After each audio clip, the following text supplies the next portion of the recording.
Бул ыктыярчылар Орусия артиллериялык чабуул коюп жаткан аймакка жардам жеткирүүдө. Тормозите, пожалуйста. Токтотчу Сураныч. Чын эле оор экен. Атүгүл жолдо баратып да бул ыктыярчылар коркушкан жок. Марганцы, я вам скажу, тяжко. Марганец шаарында абал оор, бирок биз бараткан жерде адамдар өтө оор абалда жана көптөгөн кыйынчылыктарды баштан өткөрүштү. І зазнали дуже багато біди. Колонна шаардан чыгары менен орус армиясы аларды көрүп турат.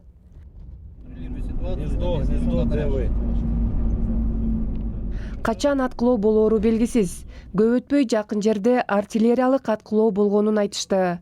3 аптадан бери биринчи жолу бул жерге жардам жеткирилди. Мындагылардын көбү ушул азык-түлүктү гана күтүшөт. Ыктыярчылар азык-түлүк таратып жатканда алардын бири аны видеого тартты. У нас зібралась громада, і хлопці роздають. Ал камерага карап сүйлөй баштаганда мындай окуя болду. Ми привезли ці 200 метрде аралыкта снаряд жарылганда биз жашына калдык. Виктория, биздин ишибиз ушундай. Эми көрдүңбү? Көп учурда ушундай болуп турат. Ыктыярчылар күн сайын ушундай коркунучка туш болоорун айтышат. Бир нече мүнөттөн кийин экинчи снаряд жарылды. Бул жолу ал жакын жерде болду. Чыккыла, бир-бирден.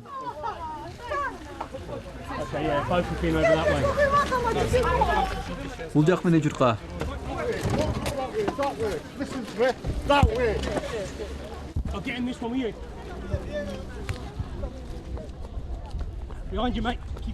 Жакшыбы, кете бер. Бизди орустар өз позициясынан аткылашты. Колоннаны кыскартып, көрүнбөш үчүн бөлүнүүгө туура келди. Виїжджаємо з Волового, тільки що. Бул жерден кетип жатабыз. Азыр эле бизге артиллериялык катуу сокку жасалды. Аябай катуу добуш чыкты. Украин бийликтери бир нече айылга чабуул жасалса да, бул аймакта эч ким каза болбогонун билдирди. Аймакта аскердик инфраструктура болбосо да, эмнеге бул жакта аткылашканы белгисиз. Бирок кайра аткылоолор болот деген коркунучка карабай, ыктыярчылар муктаждарга жардам жеткирүүнү улантууда.